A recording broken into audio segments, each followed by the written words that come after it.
buka untuk orang bukanlah dia buka canopy walk ni untuk orang berjalan suka-suka, tak. Dia hanya buka untuk yang pengkaji burung. Burung-burung yang jarang main kawasan bawah, hanya kawasan atas. Tapi ada segelintir pelancong bertanya kenapa nak dihadkan kepada orang ramai, sebab dia orang pun nak try. Sebab waktu tu kalau tak silap saya di Malaysia ni canopy walk ni cuma ada 2 tempat je. Di Borneo salah satunya, dan satu lagi di Taman Negara Kota Hain. Untuk fasa pertama 230 meter. Yang 100 meter yang pertama kita selesai tadi kan, ada nampak macam kawasan yang dekat atas tu. Itu asalnya dia punya pintu masuk dia. So dia punya view dia boleh nampak Dance Eco Resort, boleh nampak sungai. Tapi yang 230 meter yang pertama tu dah dirobohkan sebab dah terlalu lama. So yang ni panjang dia hampir 300 meter. Starting dia kat sini, dia habis sampai dekat simpang toilet yang saya tunjuk tadi. Oh, maknanya one way lah, kita tak boleh balik. One way. Park yang tertinggi lebih kurang dalam 40 ke 45 meter. Dah setahun lebih dah tutup bang. Kak, kalau tanya saya, kita orang ni kat sini memang kecewa sangat sebenarnya sebab kebanyakan pelancong yang datang Taman Negara ni, dia nak try canopy walk ni. Paling tak ada pun, contoh macam Akak cakap, aku ni tak sampai bukit ni, paling tak ada boleh sampai sini dah dia boleh rasa canopy kan. Tak tahulah sama ada masalah dia punya kontraktor ke dengan dia apa tu, kita tak pasti. 2 tahun lepas paling lama saya menunggu kat sini untuk pelancong saya dan pelancong saya menunggu untuk naik canopy walk ni hampir 2 jam setengah. Sebab terlalu ramai orang. Dia macam ni situasi dia. Dia akan lepaskan dekat atas tu 12 orang yang pertama. Bila berjalan 10 meter seorang, 10 meter seorang. Kebiasaannya untuk titian yang pertama dan titian yang kedua tak ada masalah.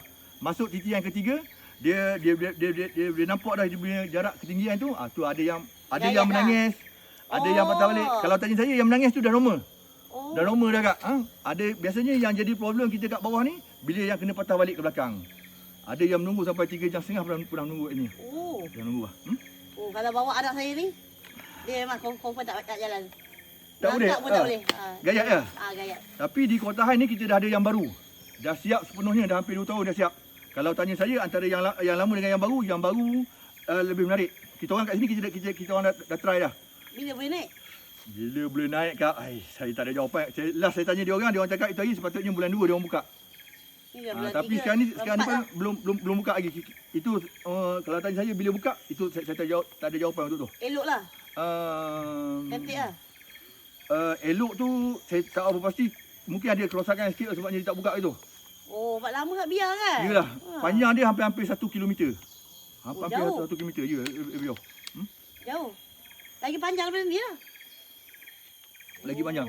Lagi dia punya situasi dia yang menarik, lebih menarik yang baru tu. Sebabnya contoh daripada pokok ni ke pokok ni jambatan. Lepas tu daripada pokok ni ke pokok sini. Orang yang berjalan sini boleh nampak orang berjalan atas tu. Yang ni satu pokok, satu platform. Maksud saya platform ni pada pokok. Selepas satu titian pada pokok dia ada platform. Hanya boleh stay 4 ke 5 orang atas platform tu. Yang baru ni kadang-kadang tu pada satu pokok ada double platform, ada triple platform. Tu kena naik lebih tinggi. Tu dia punya menarik dia. Yang menarik dia situ. Kat mana sini Kak? Dekat Mutiara Resort berseberang dengan Mutiara Resort. Dekat situ. Cuma tiket dia kita tak pasti. Berapa pula? Yang ni dia rasa RM5 untuk kanak-kanak, RM3 ni. Sana mahal lagi kot. Mungkin kot. Itu saya tak pasti.